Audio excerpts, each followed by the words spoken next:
राजकारणामध्ये कधीकधी फक्त काही हजार मतं किंबहुना काही शेकडो मतं सुद्धा एखाद्या नेत्याचं संपूर्ण भविष्य ठरवून जातात. आज आपण बार्शी विधानसभा मतदारसंघाच्या अशाच एका निवडणुकीची गोष्ट पाहणार आहोत, जिथे जय आणि पराजय यांच्यामध्ये अंतर खूपच कमी होतं. 6472 हा आकडा आहे 2024च्या बार्शी विधानसभा निवडणुकीतल्या पराभवाच्या फरकाचा. इतक्या कमी मतांनी जेव्हा एखादा उमेदवार हरतो तेव्हा अनेक प्रश्न उभे राहतात. ही मतं नेमकी का फिरली, या आकड्याच्या मागे दडलेलं राजकारण काय आहे, चला तेच समजून घेऊया. आपल्या या विश्लेषणामध्ये आपण 5 मुख्य टप्पे पाहणार आहोत. सुरुवातीला बघूया की मतांचा फरक खरंच किती कमी होता. मग मागच्या काही दशकांचा निवडणूक पॅटर्न कसा होता ते तपासू. त्यानंतर पाण्यासारख्या कळीच्या मुद्द्याचं राजकारण समजून घेऊ. विजयासाठी एक आराखडा कसा असू शकतो यावर नजर टाकू. आणि शेवटी जनादेश पुन्हा कसा मिळवता येईल यावर बोलू. चला तर मग आपल्या विश्लेषणाच्या पहिल्या भागाकडे वळूया. पाहूया की 2024ची निवडणूक किती अटीतटीची होती आणि तिचा निकाल किती कमी फरकाने लागला. हे आकडे बघा.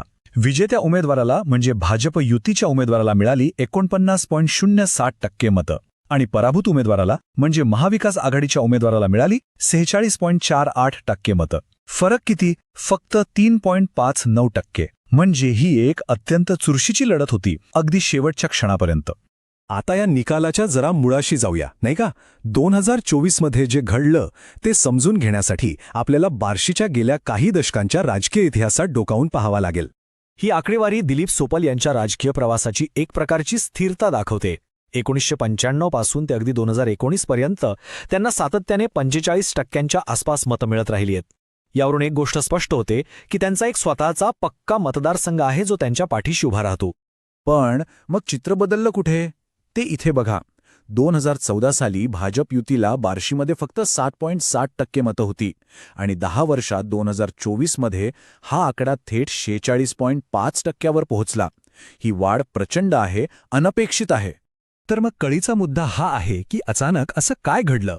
जर एका उमेदवाराचा मतदारसंघ स्थिर होता तर मग विरोधाची मतं इतक्या मोठ्या प्रमाणात का आणि कशी वाढली? या प्रश्नाच्या उत्तरातच विजयाचं आणि पराजयाचं रहस्य दडलेलं आहे. आणि हेच तर लोकशाहीचं सौंदर्य आहे.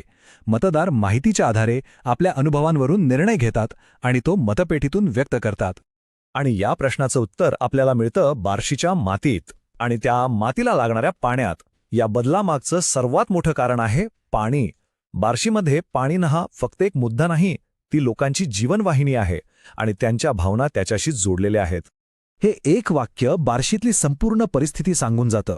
उजनी धरणाचं पाणी मिळेल हे आश्वासन अनेक वर्षांपासून दिलं जात होतं, पण जेव्हा ते पूर्ण झालं नाही तेव्हा लोकांच्या मनात, विशेषतः शेतकऱ्यांच्या मनात एक मोठी नाराजी तयार झाली आणि हीच नाराजी मतपेटीतून बाहेर आली.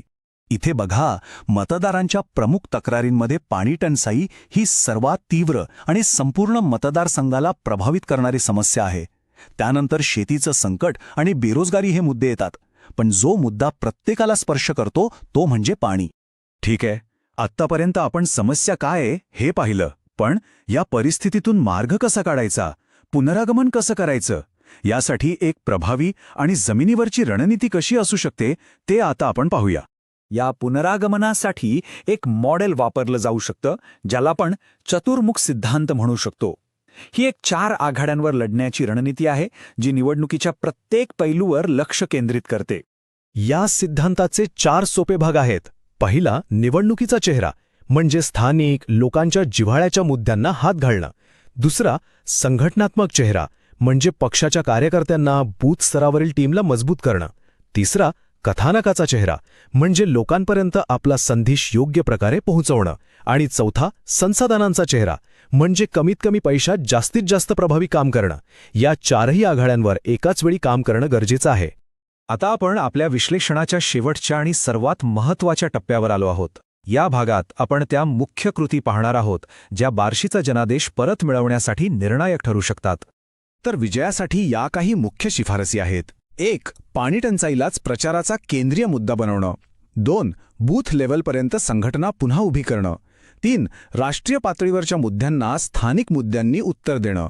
आणि 4. आजच्या तरुणांपर्यंत पोहोचण्यासाठी डिजिटल साधनांचा प्रभावी वापर करणं. मतदारांशी संवाद साधताना विशेषतः डिजिटल माध्यमातून त्यांची गोपनीयता आणि संमती याचं भान ठेवणं ही प्रत्येक नेत्याची जबाबदारी आहे. आणि शेवटची हे एकच वाक्य या संपूर्ण विश्लेषणाचं सार आहे. बार्शीच्या या उदाहरणातून हेच सिद्ध होतं की लोकांना केवळ आश्वासनं नको असतात, त्यांना जमिनीवर झालेलं काम हवं असतं, सुशासनाचा पुरावा हवा असतो. तोच खरा जनादेश मिळवून देतो. जर तुम्हाला लोककेंद्रित नेते बनायचे असेल आणि तुमच्या मतदारसंघाचा विकास करायचा असेल तर blueprintstrategies.ai शी mgr@blueprintstrategies.ai वर संपर्क साधा किंवा 080 4204 1602 वर कॉल करा. राजकारणा पलीकडचा उद्देश.